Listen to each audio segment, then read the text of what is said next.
Buenos días, doctora. Buenos días a todos. Hola, buenos días, Yadira.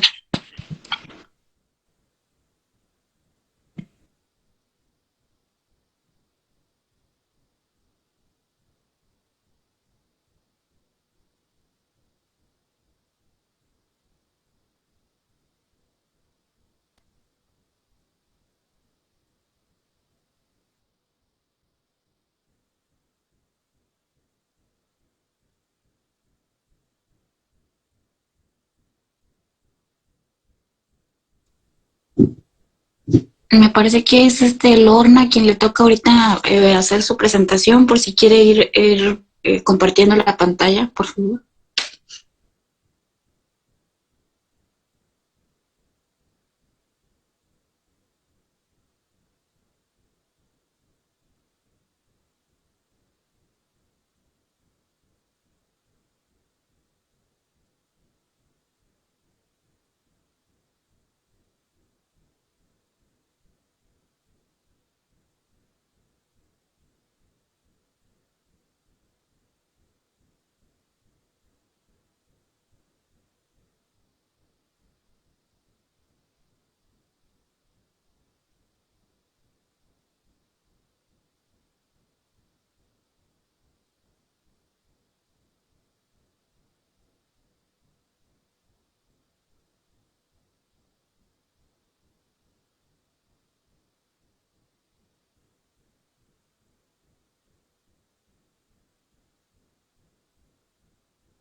¿Ya se observa? Sí, ya te ve. Sí, ya se ve. Mm,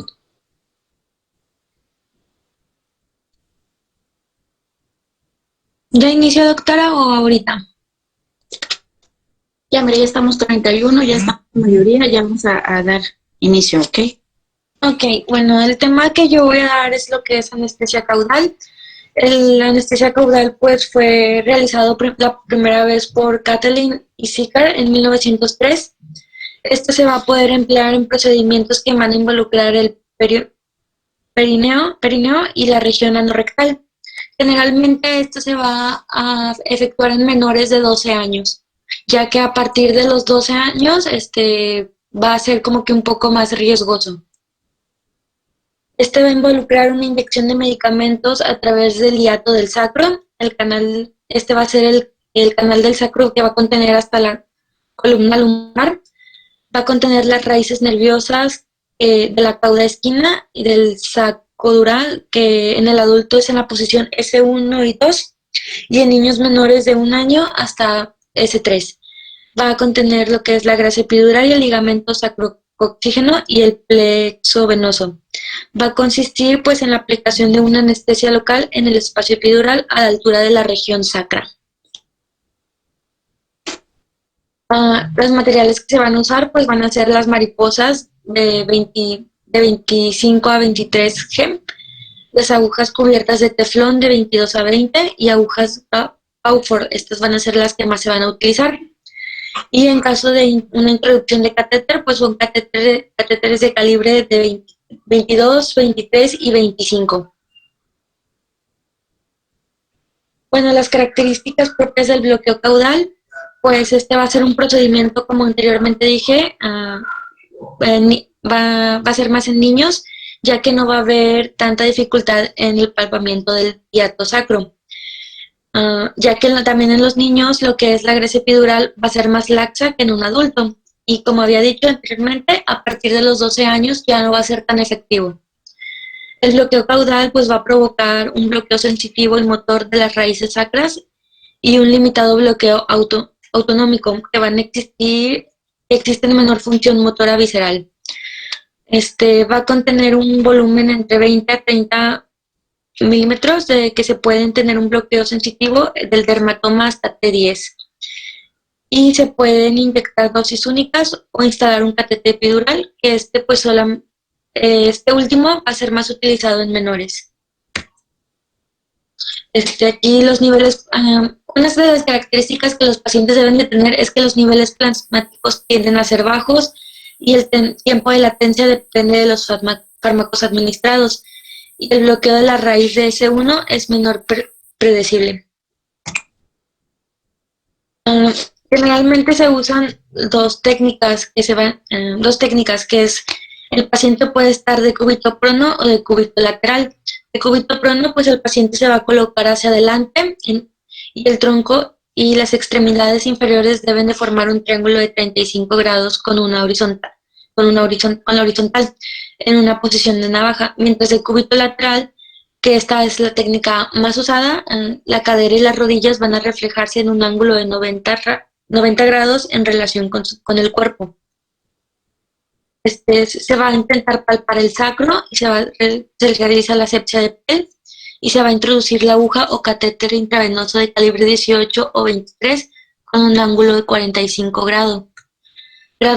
Se va a palpar el ángulo y se aplana el ángulo, y se va a continuar introduciendo. En la aspiración se va a buscar sangre o líquido cefalorraquídeo para ser retirado y la administración de la dosis de anestésico como prueba, va a ser de 0.1 miligramos por kilo. Y se va a complementar utilizando una ultrasonografía para ver si ha sido introducido de una manera correcta. Los anestésicos más utilizados pues va a ser la lidocaína y bupivacaína de 2 a 3 miligramos por kilogramo, la levobupivacaína de 2 miligramos por kilogramo, ropivacaína de 2 miligramos por kilogramo, la morfina de 30 a 50 UG por kilogramo, el fentanilo de 1 a 3 UG por kilogramo, sufentanilo, ketamina, clonimida, midazolam y neostigmina. Esto va a ser más que nada de acuerdo al procedimiento que se va a estar utilizando, pero los que siempre se van a utilizar más va a ser lo que es lidocaína, bupivacaína y levobupivacaína. Esos tres son los que generalmente el anestesiólogo va a utilizar.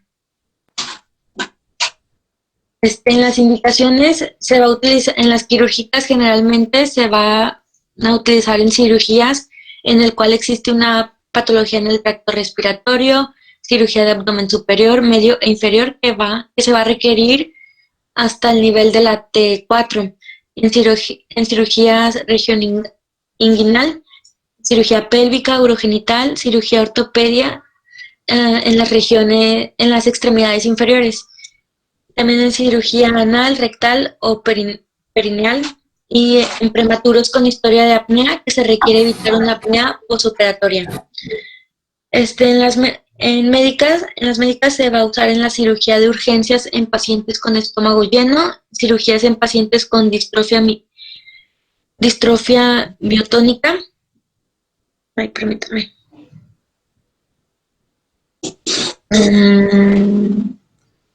La distrofia miotónica, pues va a ser un trastorno genético que va a producir una debilidad en los músculos y también se va a utilizar en la diferenciación de diagnóstico y el tratamiento en las afecciones de tipo vascular.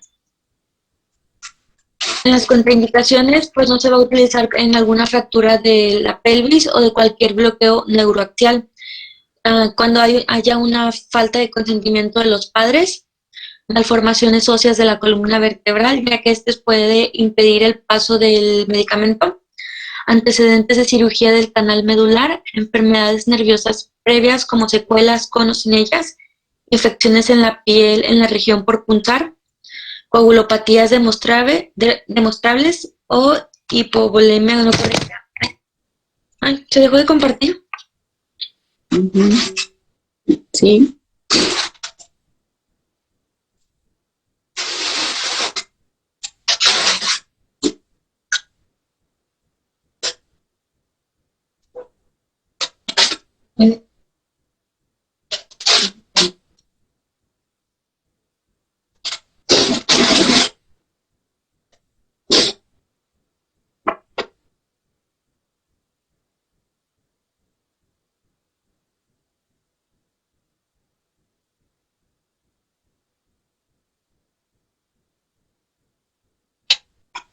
Ay, Espera. pero se me apagó. Te esperamos. Sí, ahí voy.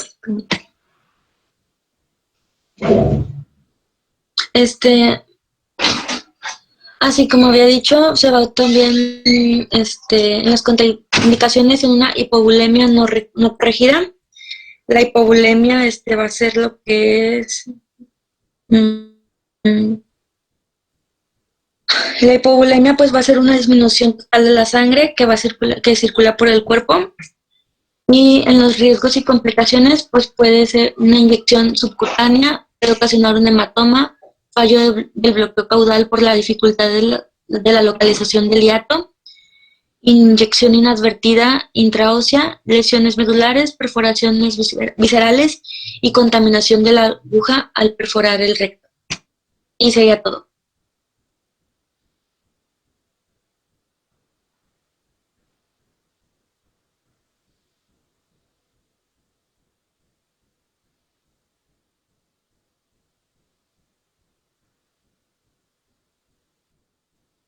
¿Me puedes pasar la diapositiva de las complicaciones? Sí, se la paso ahorita de una, pero en el grupo. No, para que la pongas ahí. Ok. Uh-huh.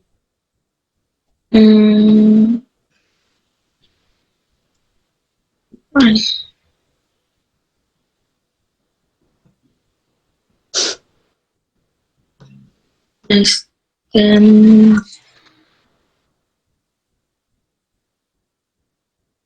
¿Ahí? Sí, esa. Bueno, como les había comentado en episodios anteriores, cuando hay afecciones en el sitio donde queremos tener,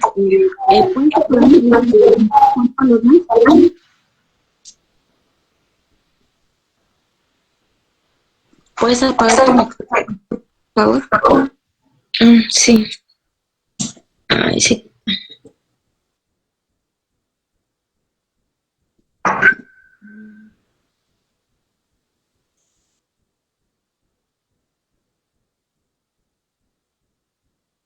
Bueno, ahí dentro de la diapositiva que vamos a comentar están las complicaciones y los riesgos que se corren al momento de hacer este bloqueo. Como les había comentado en las clases anteriores, cuando existen malformaciones en el nivel a donde vamos a aplicar el anestésico, pues ahí ya no es válido correr riesgo, porque si las estructuras externas se encuentran modificadas, pues no podemos saber qué tan alteradas se encuentran internamente. Entonces es más factible que se haga un daño o lesión en alguna de las estructuras que vayamos a atravesar. Entonces por eso mejor es optar por una anestesia general. También en una de las diapositivas que nos pasó su compañera, está la de los anestésicos que se utilizan. Los anestésicos ahí están como que divididos, ¿verdad? Porque tienes, los primeros son anestésicos locales, eso sí, pueden ir dentro del canal peridural o epidural a nivel caudal. El resto de medicamentos solamente... Bueno, no se recomienda, o sea, más que nada porque son en infantes. El resto son complementos, pero van vía intravenosa. De hecho, la neostigmina, pues no, porque ese es un revertidor de un relajante muscular. Entonces ese no se utiliza como parte, ¿verdad?, del tratamiento, a menos de que le hayan puesto también una anestesia general. Entonces los demás son intravenosos, solamente los 3 primeros son epidurales.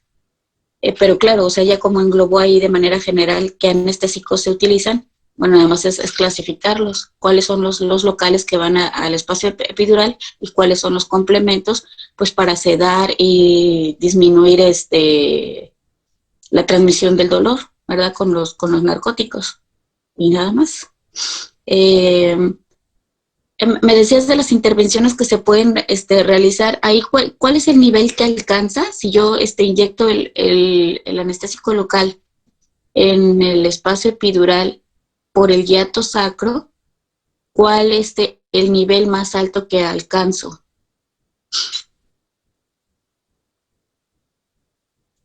¿A qué nivel? Lorna.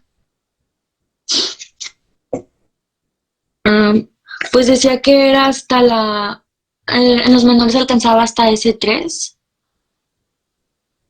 ¿Hasta S3? Sí. O sea, ya una cirugía abdominal baja no se puede realizar. No, sí, decía que se podría realizar hasta T4. Sí, ahí podemos incrementar el nivel por el volumen que vamos a utilizar del anestésico. De hecho, se diluye. No, ¿cómo decirles?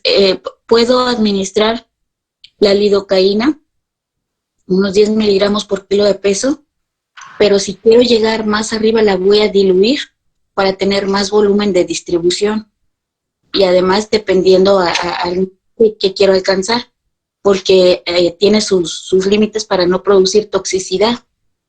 Entonces, hay que saber muy bien cuál es el límite de miligramos que podemos administrar para no causar señales de toxicidad. Entonces, ahorita una de las primeras tareas sobre este tema es cuáles son los signos de toxicidad por lidocaína.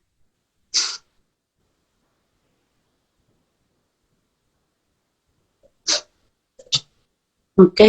Signos de toxicidad por lidocaína. ¿Cómo vamos a identificar que el paciente tiene una dosis de intoxicación? Ok, bueno, ¿alguna pregunta o algún comentario que tengan aquí para su compañera?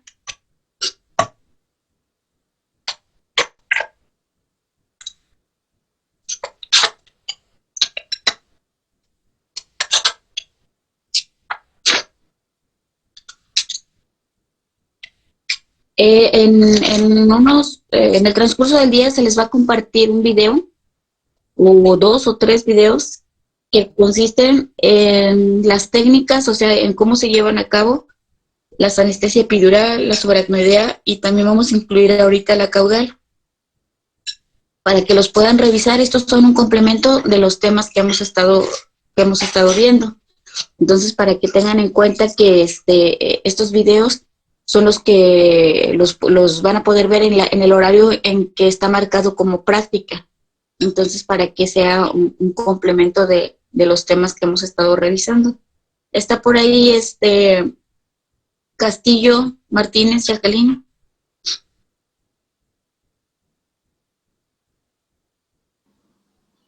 Sí, aquí estoy acá. Castillo, ¿tienes tu presentación? Sí. Ok, si quieres la podemos ir compartiendo. Ok.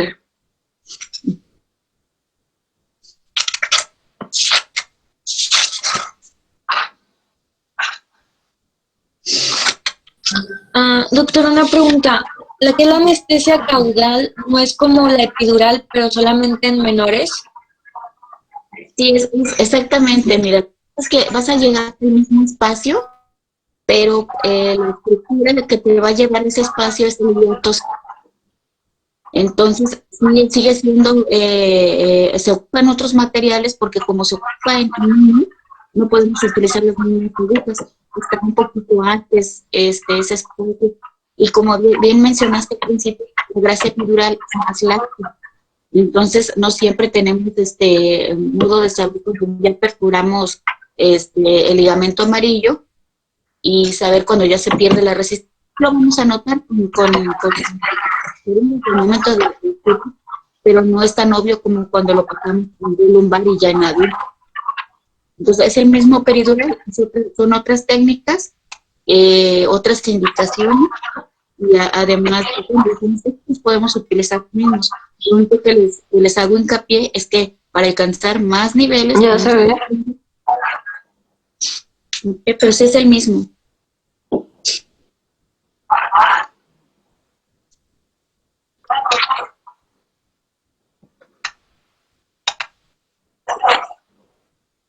No, todavía no se ve, Jacqueline. ¿Sí se ve? Y ahora sí ya.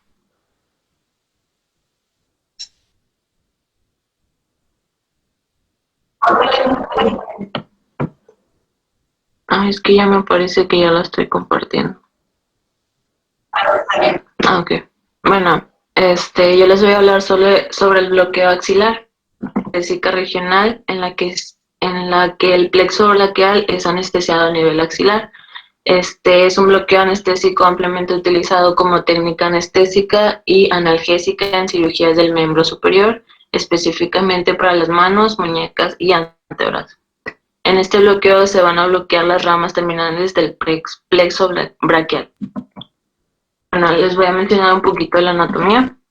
El plexo braquial, que es una estructura nerviosa localizada en la base del cuello y la fosa axilar, es responsable de la inervación muscular y cutánea del miembro torácico. La axila es una región anatómica en forma de pirámide, truncada con un vértice, una base y 4 paredes. Su vértice va a estar correspondiendo a la base de la región supraclavicular y la base va a estar formada por piel, tejido subcutáneo y aponeurosis axilar. Va a tener una pared anterior, una posterior, medial y lateral. Ok, el bloqueo axilar está indicado para cirugías de codo, cirugías de antebrazo y mano, analgesia posoperatoria, tratamiento de dolor crónico y rehabilitación. Ok, el material que se va a utilizar son agujas de bisel de corto calibre, jeringas, ay no se ve de cuánto. Bueno, creo que se me borró el numerito, déjenme lo checo.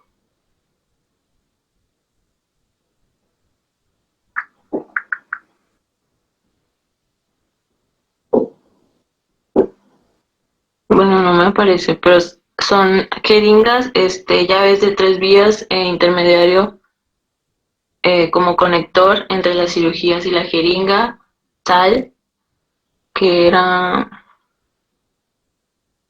bicarbonato e epinefrina, neuroestimulador y electrodo cutáneo. La técnica o el modo en que se va a emplear el bloqueo, primeramente el paciente debe estar en una posición de cúbito dorsal con el brazo en abducción del 90 grados respecto al tronco. Se va a marcar sobre la piel el pulso de la arteria axilar a nivel del borde del músculo pectoral mayor. Se va a realizar la asepsia, se va a identificar el pulso axilar y presionar para evitar la movilidad de los elementos dentro de la vaina perivascular. Ya una vez que se haya indicado el pulso axilar, se va a introducir una aguja de calibre 22 de 50 milímetros de longitud en un ángulo de 20 grados respecto a la piel dirigida al vértice de la axila. Se va a avanzar lentamente hasta encontrar una parestesia referida a la mano y se va a depositar parte de la sal. Se va a realizar una segunda inyección debajo del pulso de la arteria para asegurar la difusión correcta. Y el nervio musculocutáneo siempre debe estar bloqueado por separado.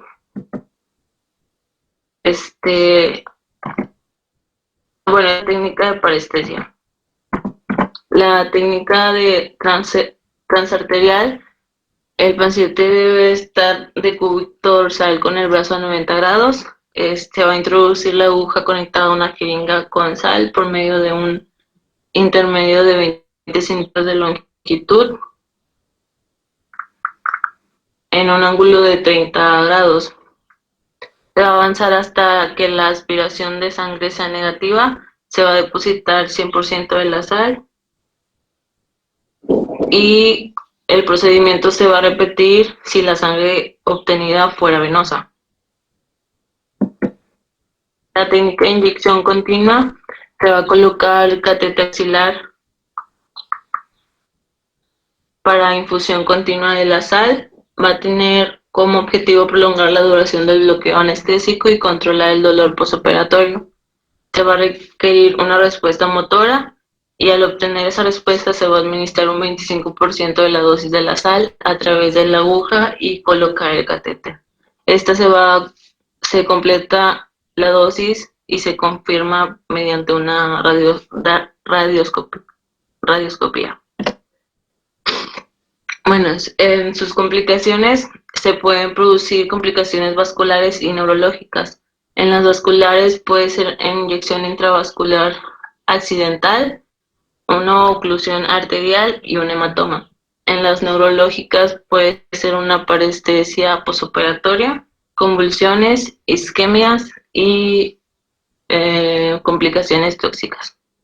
Sus contraindicaciones van a ser infección local, daño previo del nervio a bloquear, linfangitis, adenopatías axilares y falta de cooperación por parte del paciente. Los medicamentos que se van a utilizar para el bloqueo son la solución anestésica local, la lidocaína en 1.5% para procedimientos cortos, bupivacaína de 0.375 a 0.5 y ropivacaína del 0.5 a 0.75 para procedimientos prolongados.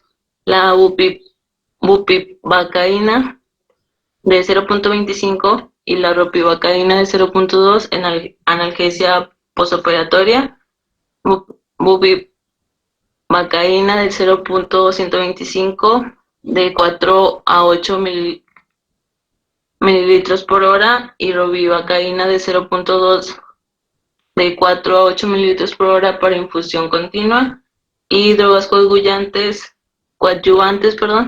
que son la epinefrina y la clonidina. Y esto.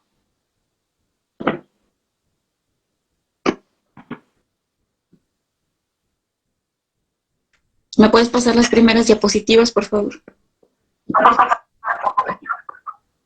Sí.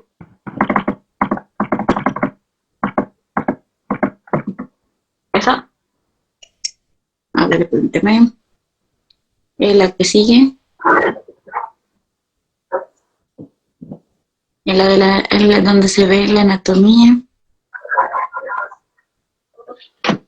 Uh-huh. Bueno, nada más para complementar acerca de la técnica. No, en la anterior. La anterior, nada más para que vean ahí en la anatomía. Donde está el plexo braquial.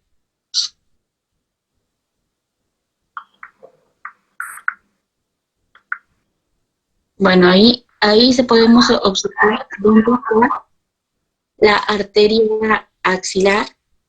Al momento de poner al paciente en la posición que nos explicó su compañera, si vieron la imagen, lo primero que debemos de hacer es palpar el pulso de esa arteria.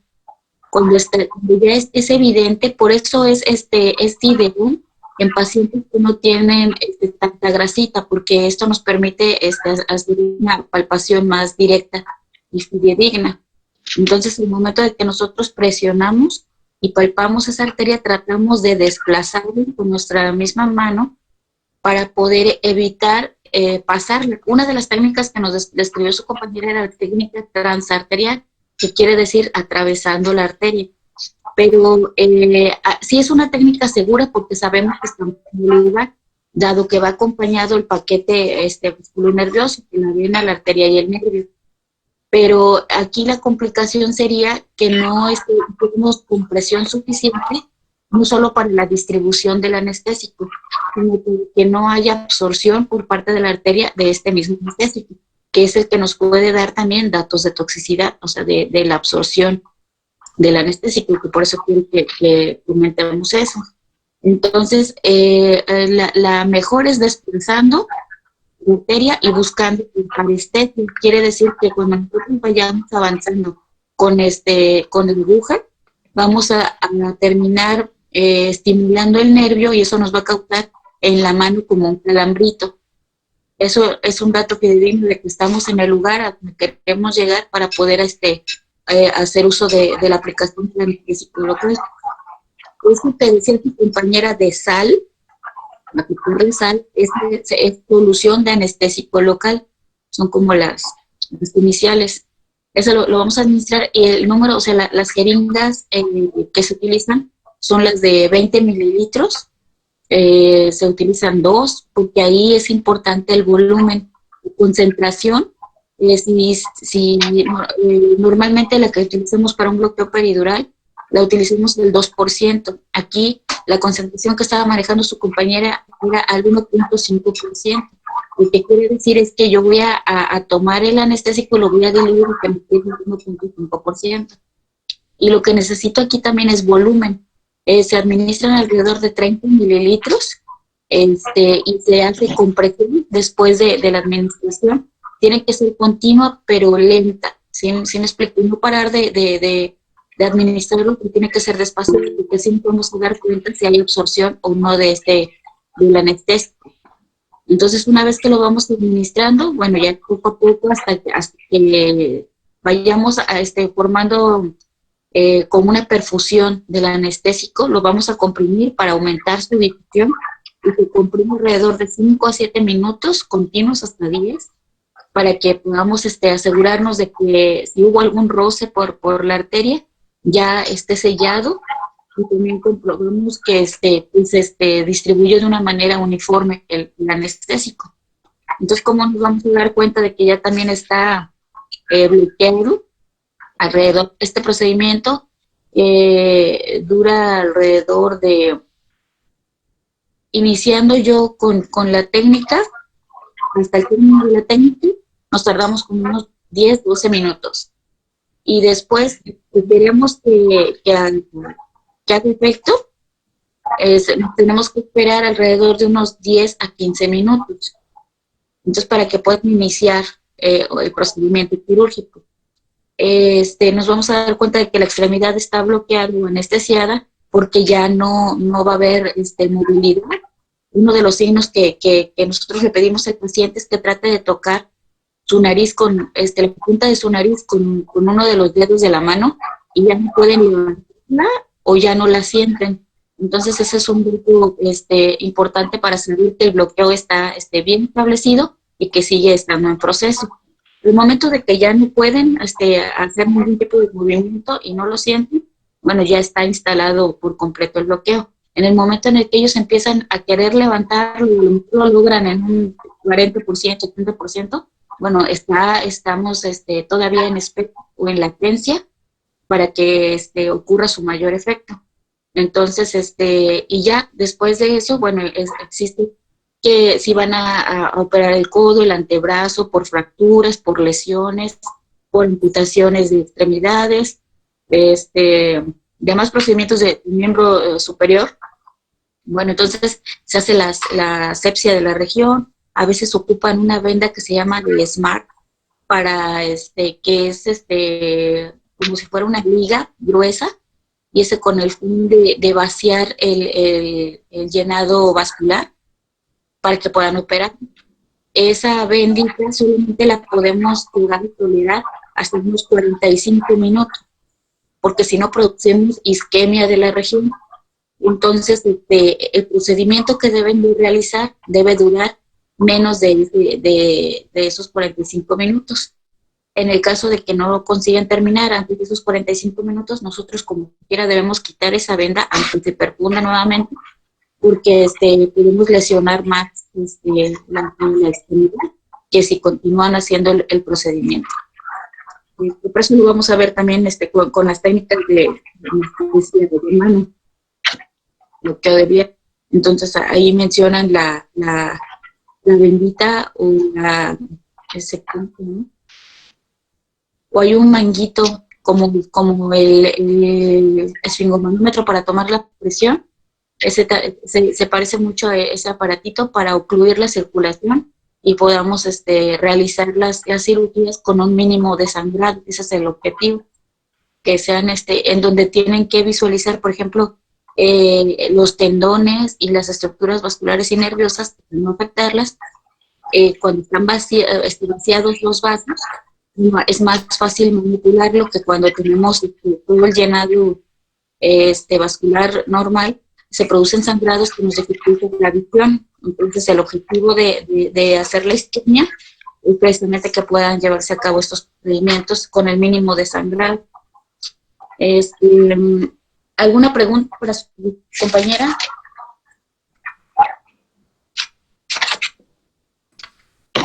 Disculpe, de la clase que acabamos de ver las dos, ¿nos va a apoyar con un cuestionario? Sí, ahorita se los doy. ¿Está Contreras Cervantes? Sí, doctora. ¿Me tienes que presentar ya? Sí, doctora. Bueno, entonces la compartimos, por favor, y hasta el final de esta ya dictamos los cuestionarios correspondientes, ¿ok? La va a compartir pantalla Sofía, doctora. Ok, sí.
¿Alguien ve la pantalla? Sí se ve, Ana, sí se ve. Sí, sí, se ve bien.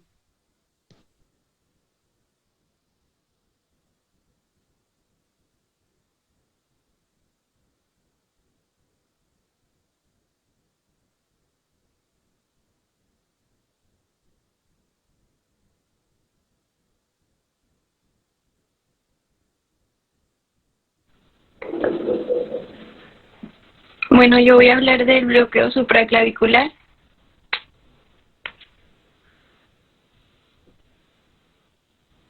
Sof, ¿le puedes dar al siguiente, por favor? Bueno, ¿qué es el bloqueo? Esto se denomina a los abordajes del plexo braquial que se realizan inmediatamente por encima de la clavícula.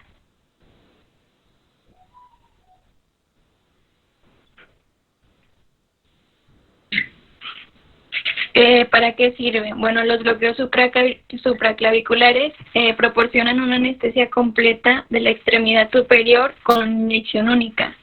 La mayoría fueron originalmente descritos para tratar de reducir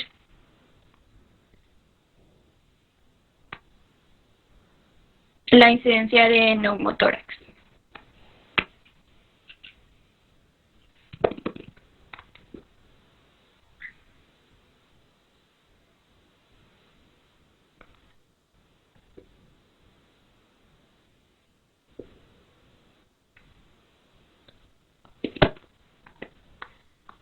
Bueno, este se usa para procedimientos ortopédicos por debajo del nivel medio del húmero, incluyendo el codo, antebrazo y cirugía de la mano, así como para la realización de fístulas anteriovenosas desde el nivel medio del brazo al nivel medio del antebrazo.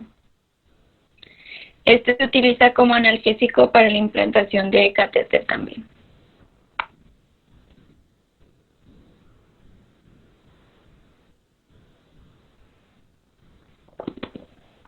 Bueno, voy a hablar de la posición del paciente.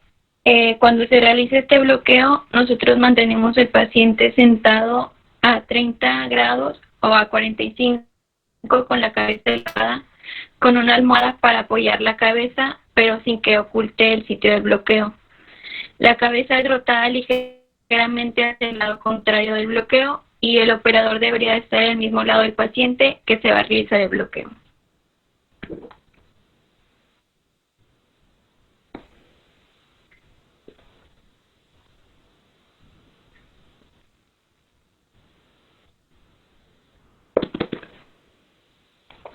El material, vamos a necesitar un transductor lineal de alta frecuencia, una aguja de 25G, un monitor y un anestésico local de 40 a 50 mililitros que puede ser lidocaína o mepivacaína con epinefrina.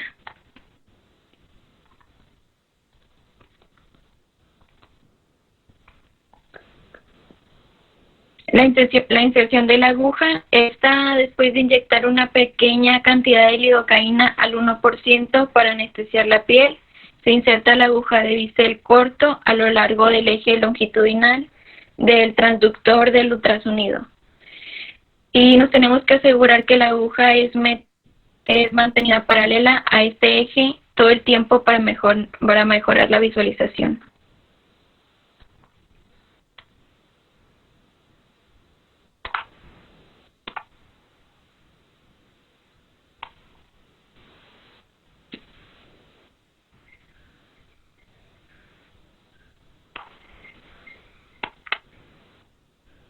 Las complicaciones, podemos ver lesión nerviosa, toxicidad por anestésico local, síndrome de Horner, parálisis hemidiafragmática, neumotórax y absorción vascular. Y como último, las contraindicaciones, pues tenemos que tener primeramente el consentimiento informado para que el paciente pueda decidir si quiere administrar anestesia u otra.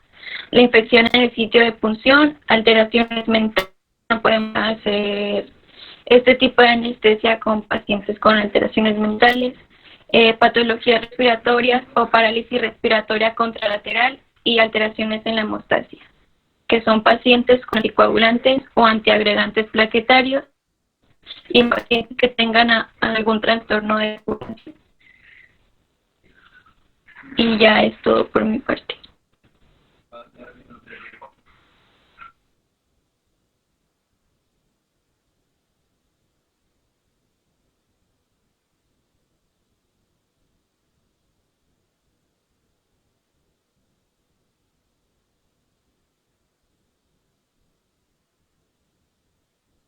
Ahí, ¿cuáles son las estructuras anatómicas que debemos de contemplar para poder abordar este bloqueo? ¿Cuáles son las referencias?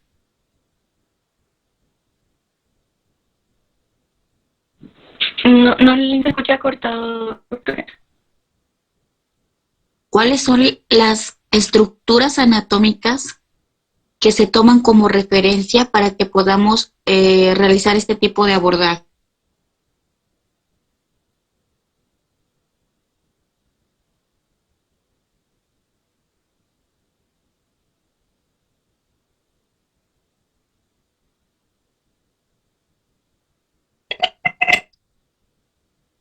¿Qué es lo que tomas en cuenta para poder realizar este bloqueo? Aparte de la clavícula, ¿verdad? ¿En qué tercio de la clavícula es donde se realiza?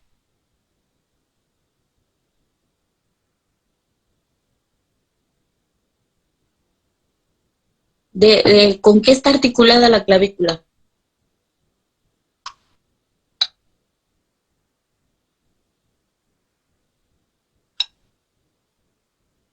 ¿Alguien sabe?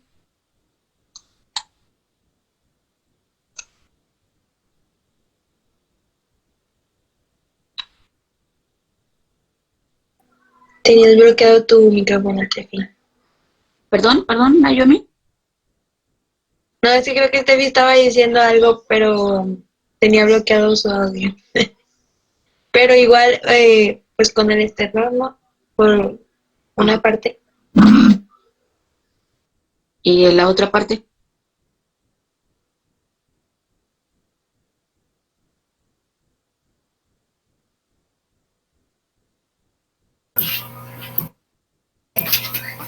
¿Con el cálculo? ¿Mandé?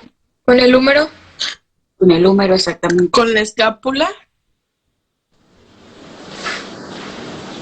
¿Con la escápula?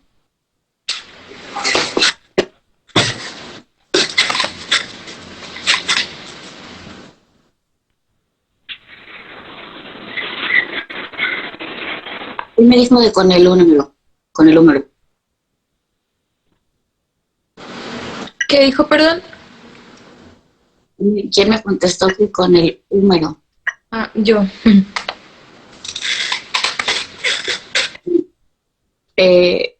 Sí, la escápula y la clavícula sí se articulan con los huesos, así que van al tórax. Pero también se puede decir que ayuda a que se forme la articulación, la que se llama acromio clavicular.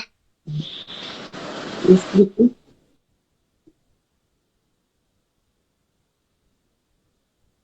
O sea, acuérdense que es anatomía, ¿verdad? Y que eso, pues, ya debimos haberlo visto.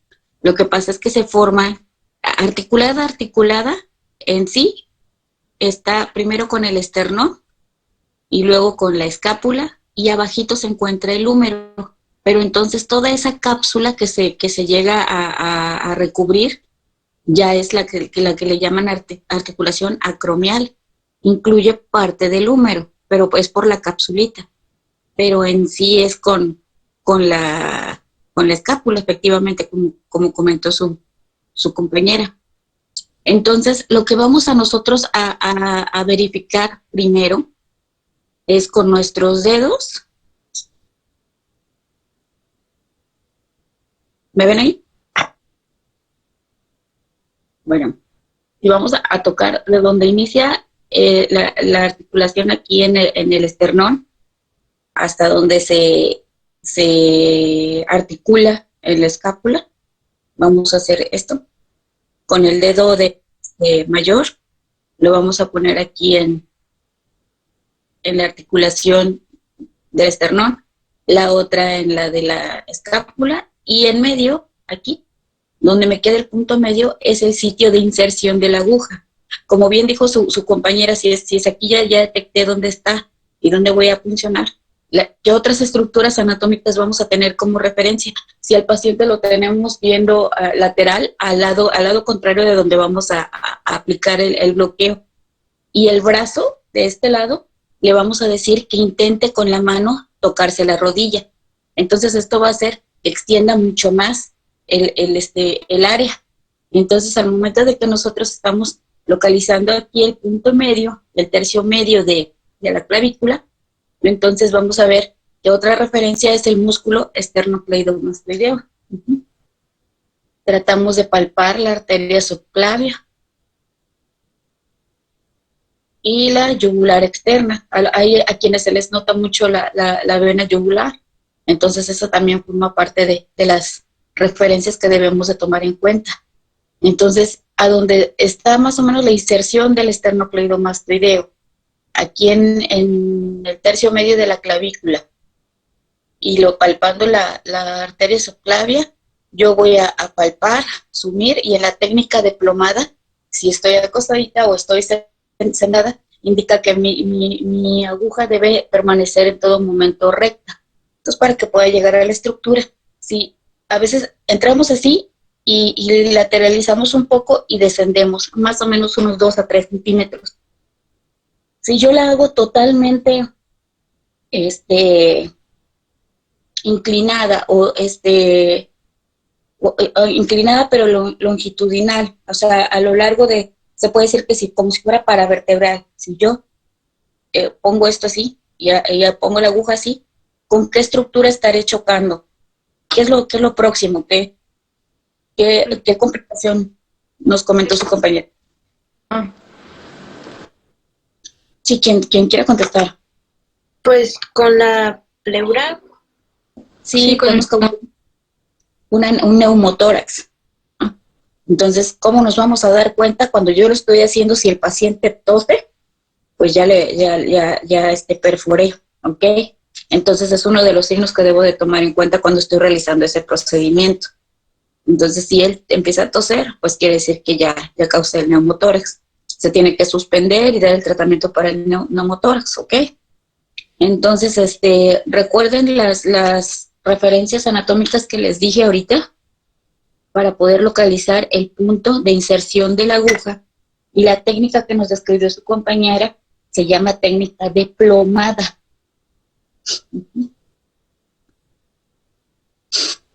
Efectivamente, se ocupan más o menos la misma cantidad del volumen que estábamos viendo en el bloqueo axilar, más o menos el mismo volumen de anestésico, unos 30 mililitros, algunos ponen hasta 40, y curiosamente, con el bloqueo supraclavicular, las vías que estoy anestesiando no puedo operar hombro, pero con el bloqueo axilar sí. Entonces, de las indicaciones para cirugía de hombro es el bloqueo axilar, más no el supraclavicular. Curiosamente les digo porque pues se supone que está más arriba, pudiera alcanzarme el hombro, pero no, por las vías que se están mojando, o sea, se están bañando con el anestésico, corresponde más a la extremidad inferior. Y por el contrario, a nivel axilar, pues puedo abarcar un poquito más arriba. ¿Okay? Entonces, para cirugía de hombro es la técnica de bloqueo axilar. El resto la podemos hacer con las dos, ¿verdad? Que es codo, antebrazo, húmero. Entonces, todas esas ya sean superficiales, o sean cirugías profundas, sean de remodelación, de tendones, traumatológicas, o sea, ortopédicas sobre todo. Todas esas cirugías se pueden llevar a cabo. La ropivacaína es uno de los anestésicos locales que es muy noble porque tiene mayor bloqueo sensitivo que bloqueo motor. Lo que quiere decir es que van a poder operar, o sea, ellos no van a sentir, pero van a poder probablemente movilizar más rápido su extremidad. En cambio, con los otros anestésicos, sobre todo con la bupivacaína, hay un bloqueo motor muy denso. Entonces la mano pues les queda así, por más que la quiera sostener se vuelve a caer. Entonces con la ropivacaína tenemos que inclusive él puede realizar algunos movimientos y eso nos ayuda para que su recuperación sea más rápida. Además de que ellos al no sentirlo o sea, ver que lo pueden mover, les da un poquito más de tranquilidad en el momento del postoperatorio, porque hay veces que pues por el volumen que se utiliza y a lo mejor como es incierto el tiempo que se pueden llegar a tardar en la cirugía, y a lo mejor fue corto, al momento de que ellos van a la sala de recuperación, sienten que tarda mucho en volver a movilizar o sentir su brazo. Entonces, inclusive ha habido bloqueos que se prolongan 12 horas. Entonces, y eso es por hasta dónde llegó el anestésico, se localizó y se quedó ahí. Entonces, la absorción fue lenta, pero continua, y se quedó hasta por 12 horas. No es de preocuparse porque va a terminar eliminándose y ya termina su efecto. Pero pues son unas de las efectos adversos que pueden ocurrir con el uso de estos anestésicos. ¿Ok? Siempre ver que pues estamos con estructuras vasculares. Al momento de yo querer tratar de bañar un nervio, las estructuras vasculares que se encuentran adyacentes pues están muy vulnerables. Entonces en el momento en el que yo esté manipulando, puedo llegar a perforar o rasgar una de esas estructuras, haciendo que se puedan producir esas absorciones. Y las absorciones masivas sí son peligrosas porque pueden llegar a paro cardiorrespiratorio, en donde hay que intubar y esperar a que se elimine el anestésico como tal. Pero pues nos empieza a dar datos iniciales como temblor, como confusión, hipotensión, nos puede dar también convulsiones. Entonces, todos esos son datos que nos están diciendo que ya hubo una absorción del anestésico local por bien intravascular. ¿Alguna pregunta que tengan? ¿Algo que quieran agregar?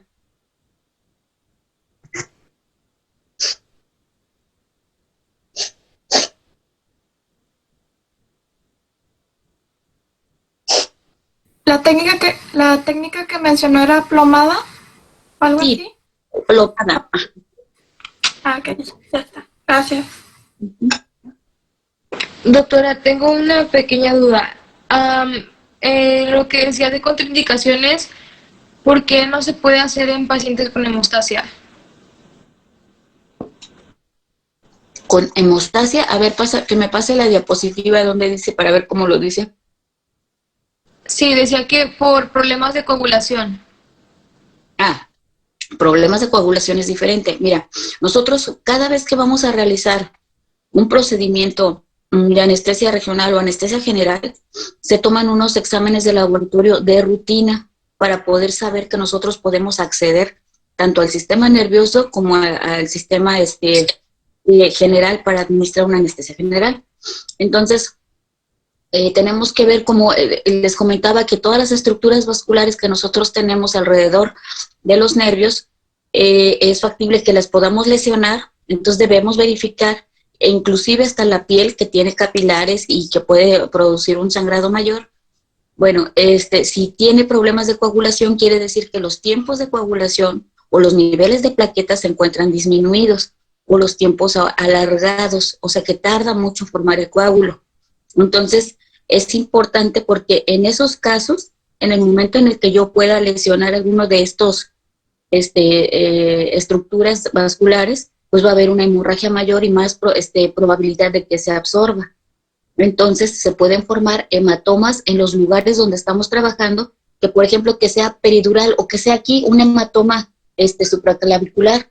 Al momento de comprimir ciertas estructuras, por ejemplo, ahí puedo, si causo un hematoma a nivel supraclavicular y estoy comprimiendo la arteria subclavia y estoy comprimiendo a lo mejor la vena yugular, ¿qué creen qué complicación me puede traer si por compresión, si lo estoy apretando? Falta de oxigenación. Exactamente. Va a haber confusión, mareos, lipotimias, desmayos, síncope, porque va a haber una hipoxia. Entonces, por eso es muy importante que no haya problemas de coagulación, porque imagínate también un hematoma a nivel peridural, puedo estar comprimiendo la médula, producir isquemia de la médula y pueden quedar sin movimiento y fuerza en las extremidades. Entonces, las complicaciones sí son severas en el momento en el que puedo yo arriesgarme a llevar a cabo estos procedimientos cuando hay alteraciones de la coagulación. Entonces, lo que yo quiero conseguir es precisamente una adecuada hemostasia, parar el sangrado. Pero para eso tengo que saber que mi paciente está preparado para eso. Hay una de las contraindicaciones para el uso de anestesia regional es que el paciente esté tomando ácido acetilsalicílico o anticoagulantes. Si lo está tomando y aún es una cirugía que se puede programar o se puede posponer, le voy a decir que no lo tome alrededor de 10 días o 2 semanas para que el efecto haya sido anulado. Porque el ácido acetilsalicílico va a intervenir en la función de las plaquetas, no las va a disminuir, porque muchas veces me he topado con cirujanos que dicen, pero tiene las plaquetas normales, ¿cómo va a afectar? Pues sí, pero van a estar las plaquetitas sin hacer su función. Lo que a mí me va a alterar es que no van a formar el coágulo, se van a quedar ahí las plaquetitas todas pues con muy buen nivel o muy buen número, pero no van a ejercer su función. Entonces eso es lo que a veces no me llegan a captar, pero pues ya se los estoy diciendo para que ustedes no vayan a caer en eso, ¿eh? Es la función. Okay. Cuando Gracias. y además también el uso de anticoagulantes, ¿verdad? Hay que suspenderlo para poder acceder a estas estructuras. ¿Okay? ¿Alguna otra pregunta o comentario, experiencia? ¿Alguien que le haya puesto este tipo de anestesia? ¿No? ni bloqueos, no hay mamás, no hay quienes tengan hijos que les hayan puesto un peridural. Sí, doctora, yo tengo 2. ¿Te pusieron bloqueo? Sí, porque los 2 fueron cesárea. ¿Cómo te fue? ¿Manda? Pues en el primero pues no sentí mucho, no sentí nada. En el segundo sí me sentí medio mal. ¿En qué sentido? ¿Te bajó la presión? Yo siento que sí se me bajó la presión porque haga de cuenta que me estaban anestesiando y todo. Y ahí ya iban a empezar con la cirugía. Y haga de cuenta como que me empecé a sentir así, bien como nerviosa. Y empecé a sentir una opresión en el pecho. Y pues ya nomás vi que los doctores andaban corriendo. Y me quedé dormida. Cuando desperté pues ya estaba en el cuarto. Pero en sí pues no me dijeron qué era lo que me estaba pasando. Después de ahí pues ya no, después de que salí de ahí, de la niña me operaron y a los 40 días me operaron de la vesícula y ahí sí me sentí súper mal. Sí, ahí fue anestesia general, pero ahí sí batallé un poquito más porque no pude mover las piernas como por 2 días. Ok, no, entonces sí te pusieron bloqueo también. Sí. Por ejemplo, una de las complicaciones ¿puedes reconocer mi esto? Sí. Bueno, una de las complicaciones habituales, bueno, de hecho, pues no se tratan así como, la complicación es la hipotensión, pero esa es refleja, es al momento de que la lidocaína está haciendo su efecto, va a causar vasodilatación, esa vasodilatación va a causar la hipotensión. Muchos no toleran la hipotensión, o sea, la mayoría la toleramos, se puede decir, pero en este momento donde parte del sistema simpático se encuentra bloqueado, pues no tenemos como que los mismos reflejos o las mismas respuestas. Si algo te causa hipotensión baja de presión, pero no por anestésico local, normalmente el organismo tiende a compensarlo. A lo mejor empiezas con sudoración, con mareo, te sientas, respiras y se va recuperando poco a poco. O la elevación de las extremidades inferiores hacia arriba, o sea, en contra con la cabeza hacia abajo, porque estamos favoreciendo el retorno venoso y favoreciendo que la presión, o sea, aumente y llegue hasta el cerebro. Entonces, eso es lo que se trata de conseguir. Pero cuando es por anestésicos locales, no todos los organismos llegan a compensar esa hipotensión y caen en bradicardia también. Entonces empieza a bajar el ritmo cardíaco y es como lo que le pasó a Erika, que empieza a sentirse con ansiedad, con la opresión en el pecho y hay que administrar, hay una, se llama efedrina para aumentar la resistencia vascular periférica y suba la presión, y atropina para generar mayor fuerza de contractilidad y mayor frecuencia en los latidos. Entonces se administra atropina y efedrina para contrarrestar estos efectos y normalmente pasa. Y muchas veces se dan al paciente para que no tenga ese mal momento, digamos, ¿no? Lo sedan y por eso dice Erika, pues ya desperté en el cuarto hasta después. Y ahora seguramente, como les comentaba, que el bloqueo más denso ocurre con la anestesia intratecal o subdural o subaracnoidea, cualquiera de esos nombres es el mismo. Cuando ocurre con ese tipo de anestesia, el bloqueo es mucho más potente, más denso, y tardan más en recuperarse la fuerza y la sensibilidad de las piernas. En el caso de Erika, como tenía un bloqueo previo, o sea, no había pasado mucho tiempo desde antes de que la habían anestesiado. Bueno, entonces, yo creo que eso intervino para que en su segundo bloqueo batallara más para recuperar la movilidad y sensibilidad. Aunque bueno, el efecto del medicamento se va diluyendo, se va desapareciendo y ya vuelve a la normalidad. Pero pues sí es una sensación que causa preocupación y malestar en el que lo está padeciendo, ¿no? Entonces siempre hay que informar, por eso por ahí comentaban, creo que su compañera, del consentimiento informado. Nosotros tenemos que decirle al paciente todo lo que se le intenta hacer y todo lo que le puede pasar por realizar esos procedimientos, incluso la muerte, y ellos deben de firmar de informados, no que vaya a ocurrir, pero es una de las posibilidades, a lo mejor una en 1,000,000 o más, pero hay que informarle para que ellos bajo conciencia y seguridad te firmen el documento y estén informados sobre todo de lo que pretendemos hacer.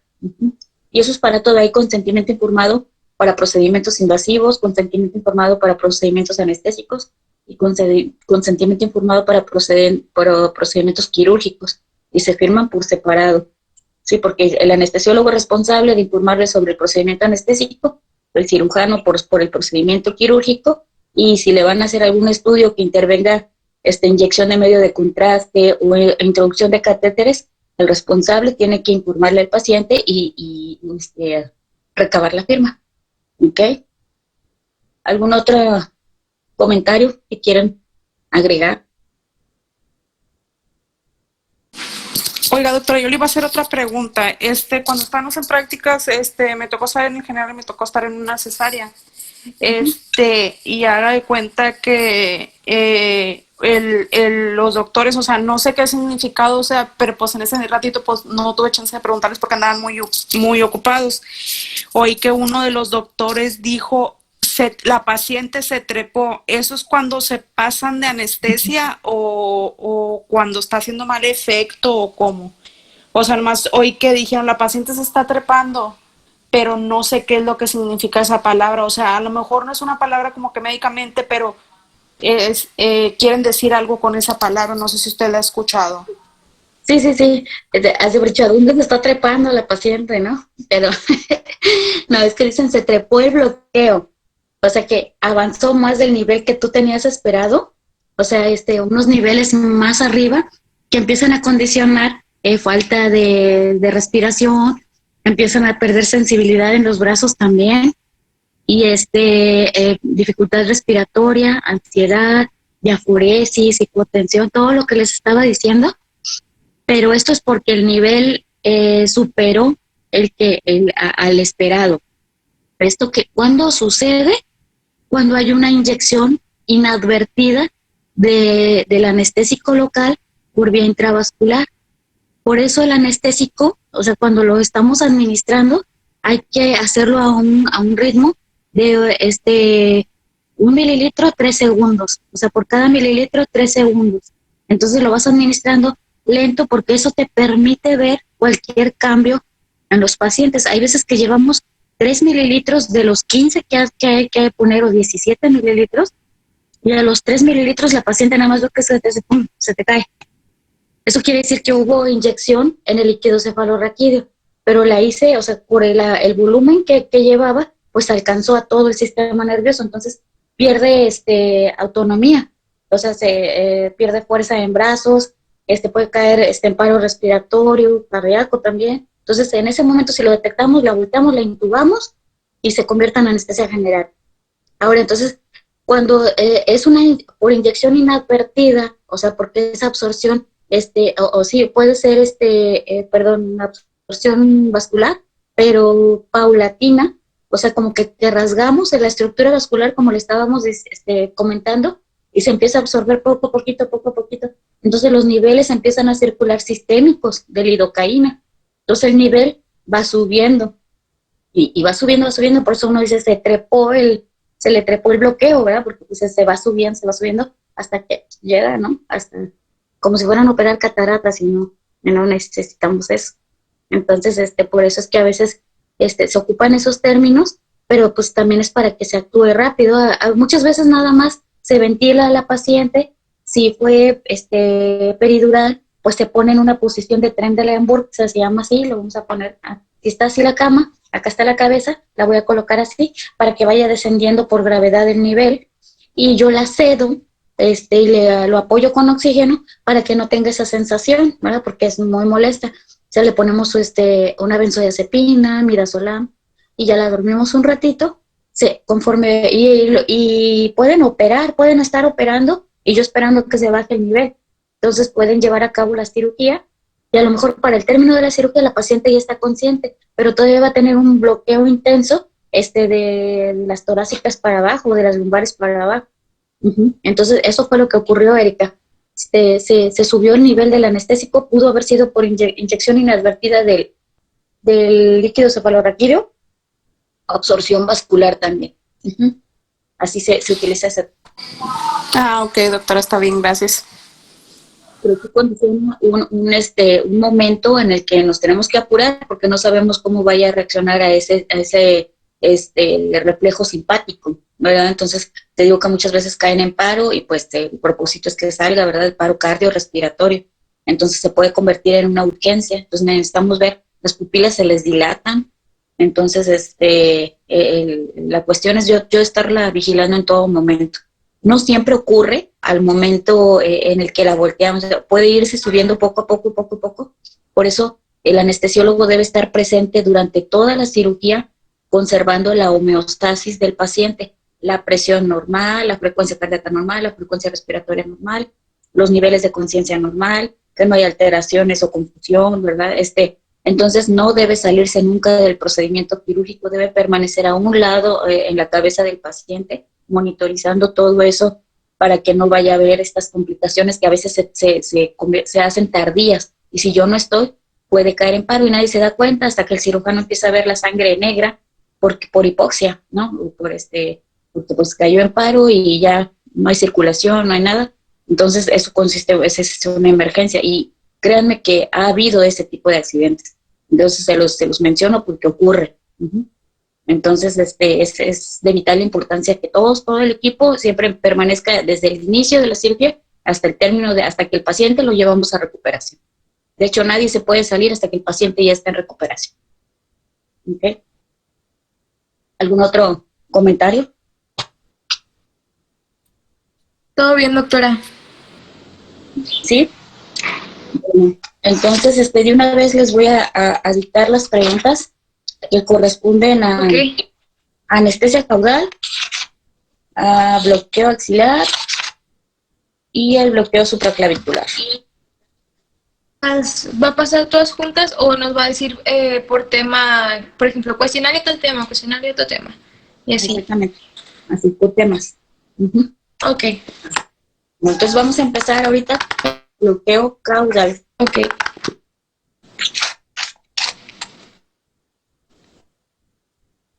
Como pregunta número 1 es ¿qué es anestesia caudal?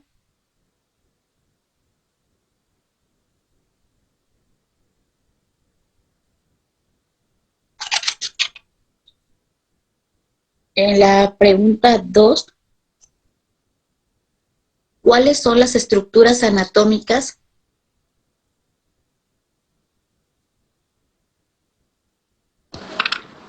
Doctora, ¿cuál era la pregunta 1? ¿Qué es anestesia caudal? Ok.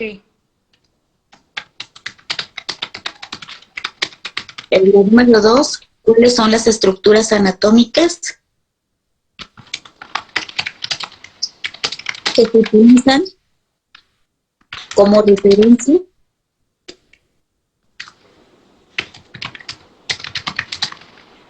para la realización de este procedimiento?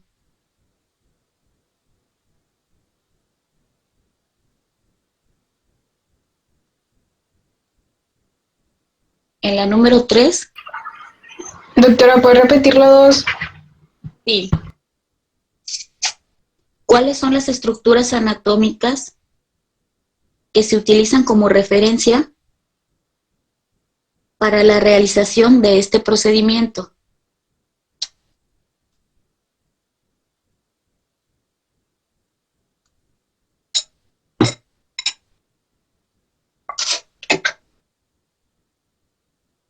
En la número 3, ¿en qué pacientes está indicado?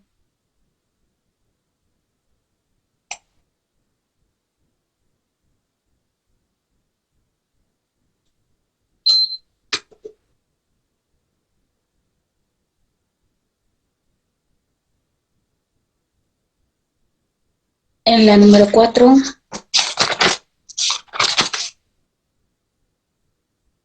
¿Cuáles son los materiales que se utilizan?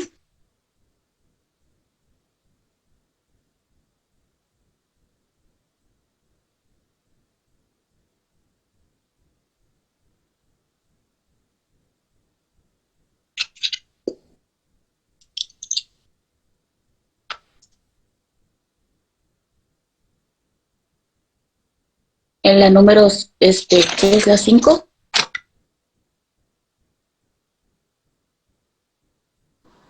¿Cómo, ¿Cuál es perdón? la, en la número 5, cuál Ok. es la,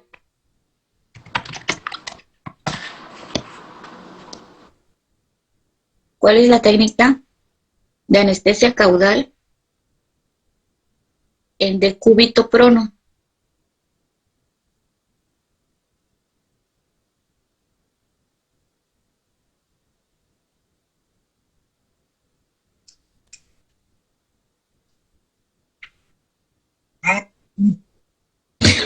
¿Podría repetir las 5, por favor? Técnica de anestesia local en decúbito prono. Caudal, perdón, de anestesia caudal en decúbito prono.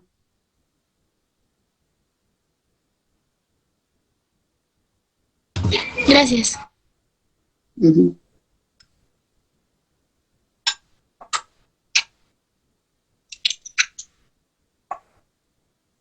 Todas las técnicas al inicio, o sea, todas van a empezar con palpar una estructura.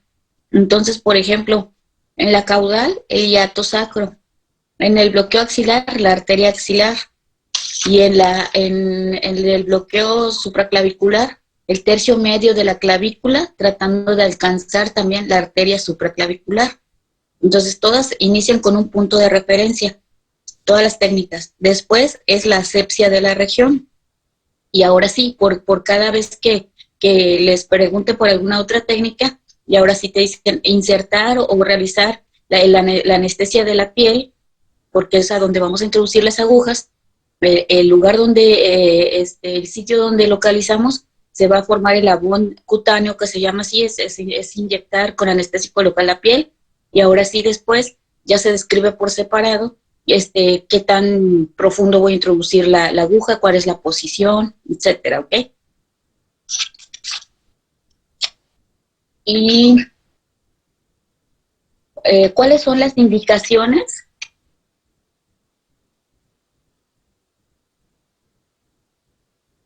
quirúrgicas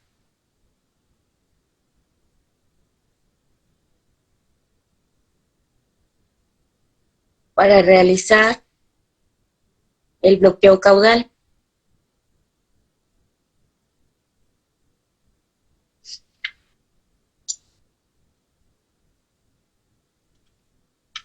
En la número 7, ¿cuáles son las complicaciones?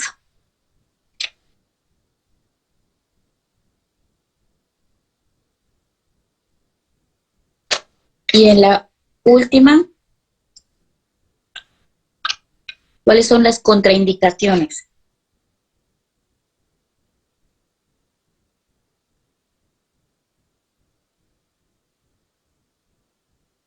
Aquí no les voy a preguntar por cada bloqueo cuáles son los anestésicos locales que se utilizan, porque son los mismos que podemos utilizar como en el subaracnoideo, como en el epidural, así como en estos. Entonces son los mismos medicamentos, solamente vamos a modificar la dilución y o sea, la concentración y la dosis. Entonces aquí no les voy a preguntar por cada cuáles son los anestésicos, porque sería la misma respuesta, ¿ok? Ahora vamos con los de bloqueo axilar.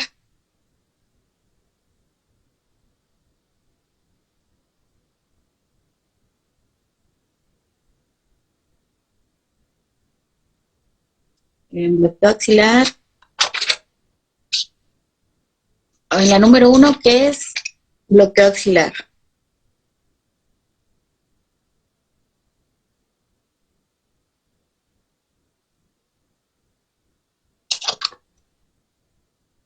En la número 2,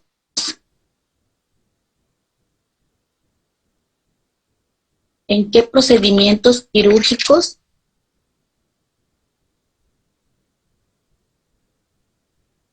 se encuentra indicado.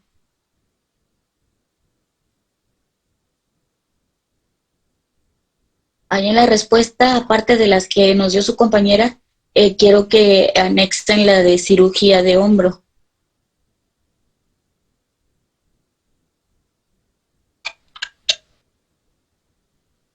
En la número 3,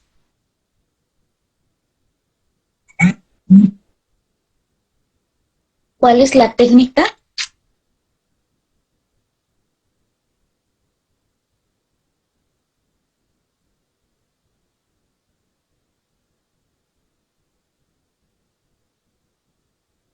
En la número 4, ¿cuáles son las complicaciones?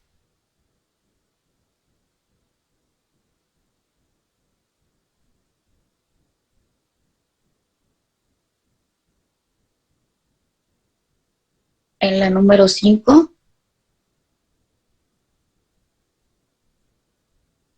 ¿cuáles son las contraindicaciones?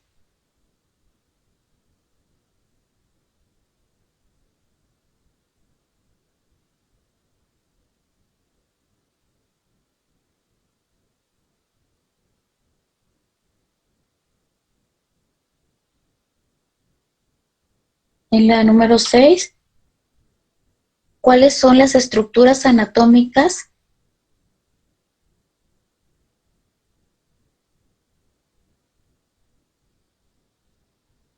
que se utilizan como referencia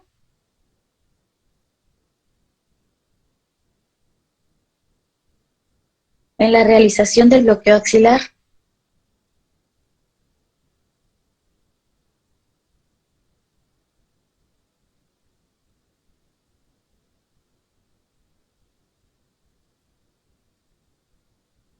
Y luego en el cuestionario de bloqueo supraclavicular.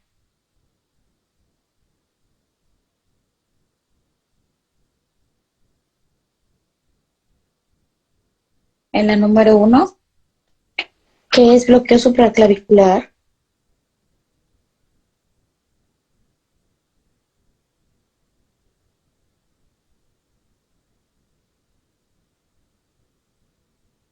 En la número 2,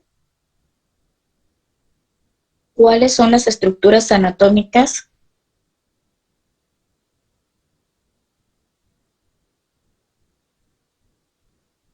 que se utilizan como referencia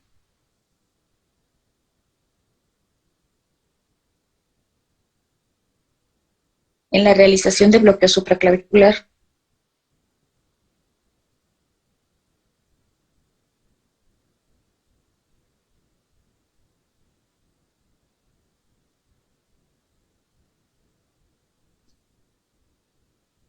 En la número 3, ¿cuál es la técnica que se utiliza?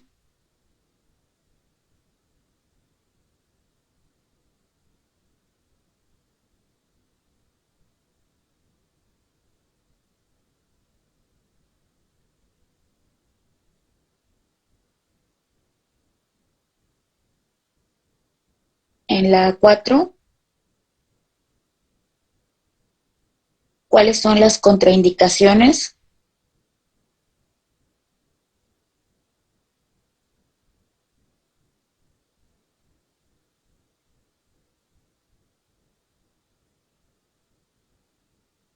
En la 5, ¿cuáles son las complicaciones?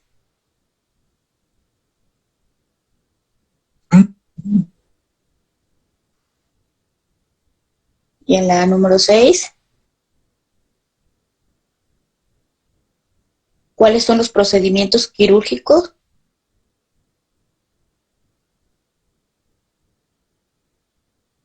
que se encuentra indicado?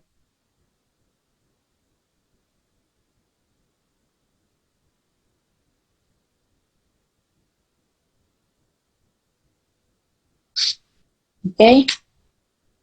Y esas serían todas las preguntas. ¿Ok? Les digo que en el transcurso del día les van a subir un video y luego otros acerca de de cómo se realizan estas técnicas para que tengan de una manera visual, paso a paso, cómo se llevan a cabo. ¿Ok?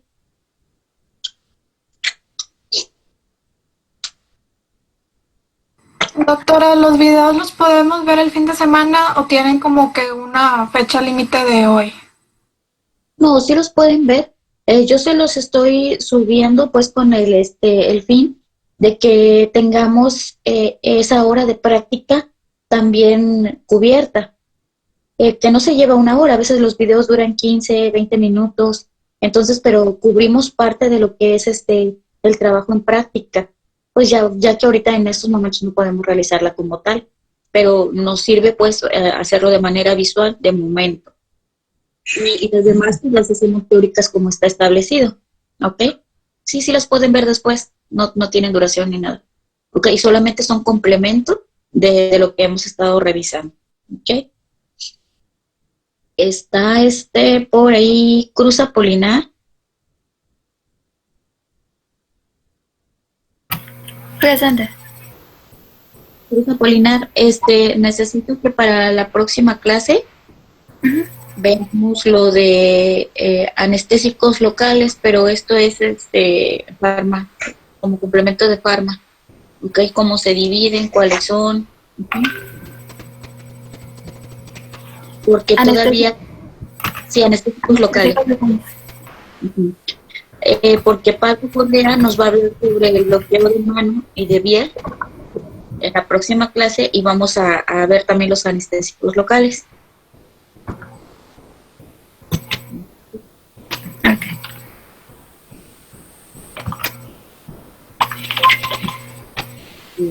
Bueno, a Cruz ya le puse asistencia, ya puede salir así como los voy nombrando. Si no hay alguna otra pregunta o alguna otra, algo que comentar, díganme de una vez.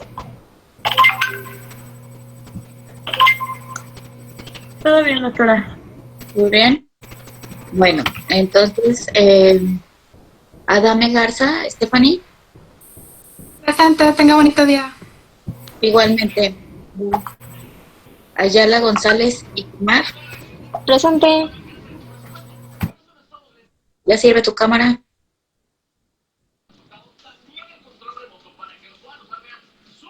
Ya te puse asistencia, Isama.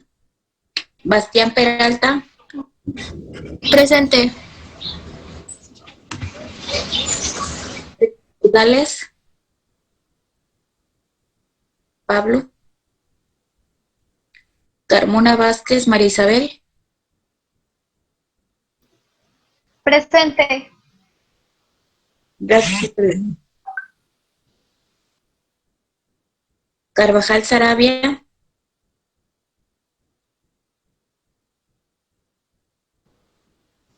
Presente.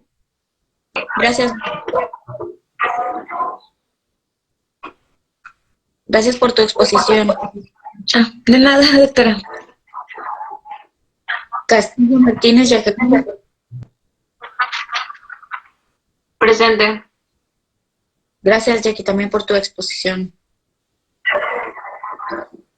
Sí, Contreras, doctora, hasta luego. Adiós. Contreras Cervantes.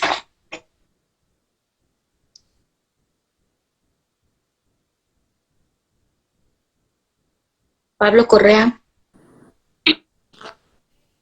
Contreras Cervantes, pero estaba batallando que le sacaba la aplicación. Ah, ok. Sí, pero fue quien nos dio el tema. Ya le puse asistencia. También a ti, Pablo, gracias.